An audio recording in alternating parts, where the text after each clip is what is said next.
Welcome, I'm the Deadwood Jedi. This is going to be another Raid Shadow Legends video, and we're going to be looking at Acrizia one more time because I thought about it, and I'm thinking she's an incredible spider champion, and I'm right. She's an incredible spider champion, and so I'm going to do a super fast run utilizing Acrizia, and that's today's video. It's going to be real short and sweet, but should be pretty fun to watch at the very least.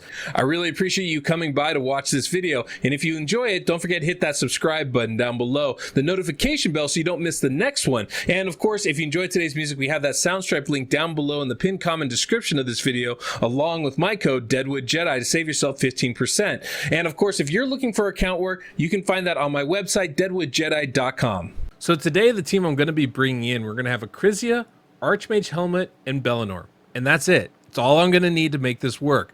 Basically, Acrizia has her own turn meter ability in her A2 here. I'm sorry, her A3 ability, excuse me, where it steals 100% of the turn meter of the enemy.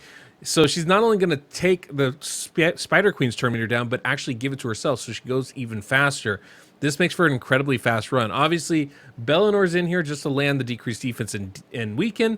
And then Archmage Helmet's not only going to give us an increased speed buff, an increased crit rate buff, increased crit damage buff as well to make us do even more damage with our attacks. Now, I have Acrizia and Helm Smasher, so in order for this to be super fast, she does need to proc Helm Smasher on her first 2 hits. That can be a little bit tricky, but if we make that happen, this will be an incredibly fast run. So we're just going to try this a couple times. Hopefully we get it on the first go round. So let's jump in and see what we do. All right, here we go. It is full auto. We're just going to let it run. And we're going to get the Archmage is going to put up the buffs. We're going to get the decreased defense and weaken with Bellinor. Acrizia is going to steal that turn meter. Looks pretty good. I think we might be in good shape. Boom. Done. 13 seconds. First shot. Oh, man, that's awesome. I definitely have tried this a couple times. It doesn't always work that well. We need to get the HP, I think, below 40% to get that extra damage boost from Acrizia's Masteries. But, boy, that's an awesome team, isn't it? It's so cool because you really just need her to be able to do this because she steals that turn meter. Now, obviously, you could bring in somebody else that does max HP, like a Cold Heart or a Real Guard or something. That wouldn't hurt at all. But you don't need it. You can do this just with Acrizia. Now, I mean, maybe you can't. I have pretty incredible gear on her, but even if we don't get that proc like we want, we'll still be able to do this in about 20, 22 seconds, 23 seconds or so. You don't need to have this kind of crazy damage to still do it with just Acrizia and a couple support champions. There we go. We didn't get the War Master procs.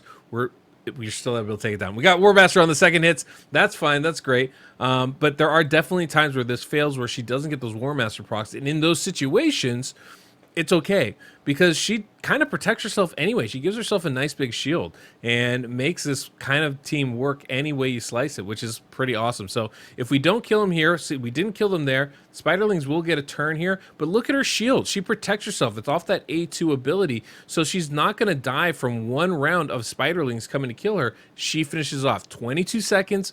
Not even a worry. So I don't need anywhere near the kind of crit damage that I have on Acrizia to make this work, although obviously it helps. But let's go ahead and take a look at her so you can see how I geared her out.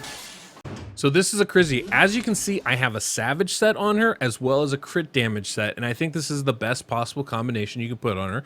Now, she does have an aura of her own of 19% crit rate, so I did factor that in, plus a 30% crit rate buff from Archmage Helmet means I only needed 51% crit rate on her, which is pretty insane. I could have used Bellinor as the lead, quite frankly, and had that even lower, but I didn't need to, and I kind of wanted to show Acrizia doing her thing. So anyway, the total stats we have on her, only thing you need to worry about, there's 3 stats you need to look at with her. I guess 4, really, right? Speed is one of them. That is going to be important. The other one's going to be the crit rate. We got to make sure we have 100% crit rate. Then, of course, we need that crit damage just as high as possible. And I'm able to stack 350 crit damage on her because I'm not looking for crit rate. I'm actually hardly looking for speed. At 171, I have speed boots on, and I don't care about the main stats, right? I don't need attack. I don't need HP. I don't need defense. She has a resistance chest piece on with like 26% crit damage. Why I have that piece, I don't know. It must be just for her because she doesn't need anything else but that crit damage. And then, of course, I've got 244 accuracy. Don't even need that, really. So All I'm looking for is crit damage and crit rate, and speed. That's really all I need to make this work. I do need some accuracy to be able to steal the turn meter, so it's not like we can't do without that. But you know, it's not a crazy amount on stage 20. And this is stage 20. It's nothing wild, right? But you can see I have this resistance chest piece on her. Amazing piece. I got speed boots on with crit damage. What is that? Shield with crit damage. Helmet with crit damage. Weapon with crit damage. They're all like triple roll crit damage. That's all I need to make this work. Now, as far as her masteries go, obviously I'm trying to maximize her damage. And you can always quibble a little bit with some of these, but I'm taking the crit rate, crit damage, more damage when she has full HP, because she does. We're getting extra speed when we kill people, more damage on our first hit on each enemy. That's the one that really matters. And then we're coming down here over to bring it down where we get more damage when attacking targets with higher max HP. And then, of course, Helm Smasher, right? And the Helm Smasher proc definitely makes a big difference on this. Now, I could have gone here to Flawless Executioner, get an extra 20% crit rate, make it a little bit more consistent. But as far as taking it down in 2 hits, I'm not 100% sure that's going to work. One of the other things I do like to do is come down to Laura Steel, get a little extra crit damage off those crit damage sets. I think that's how it works. Could be wrong, but I'm pretty sure that is. And then some more accuracy in here as well. But you know what? Why don't we go ahead? We'll just reset it since these runs are so fast. I'll try it with the other crit rate buff or crit damage buff, the Flawless Executioner, just see how it does. I don't think it's going to make a difference for us here, right?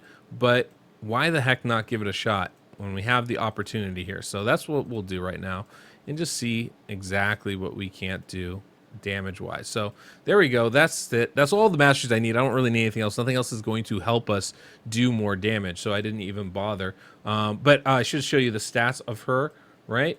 So you can see her crit damage just jumped up to 370, which is really awesome. That's really the only change that's being made there. I do like seeing that crazy number. I mean, we're going to start seeing people with 400 crit damage coming in and doing some work. But there we go. Team's all set up, so let's just run it. See if we can't do an even better job. I'm doubtful, but it'd be cool if we can. So we'll just kind of see how that goes. So there we go. Decrease defense and weaken. Boom, boom. Still pretty solid hits. Not quite as strong as with the Helm Smasher. And obviously, sometimes there are those moments where those little spiderlings will go first for some reason. I'm not really sure why. We have Archmage going really fast. If he doesn't get the full stun out, that can happen, right? Obviously, things landing matters. And there we go. 28 seconds. Still pretty darn quick. It's not that 13-second run that we had, which is absolutely amazing to me. But it's still pretty cool. And it just goes to show how amazing this champion is, how she's really going to be useful everywhere you want to bring her in. I don't think I need to show you guys, but obviously she's going to be insane for areas like Fire Knight, Ice Golems, Dragons. I don't think there's a dungeon where she's not going to be good. So anyway, that's the team. That's a run. I thought it was pretty cool. Just a nice little showcase. I had this idea and I was like, this has got to be fun. We got to show this. So that's what we did today. So anyway, guys, thanks so much for sticking around. That's the video. If you liked it, go ahead and subscribe. Hit that notification bell. Until next we meet, I'm the Deadwood Jedi.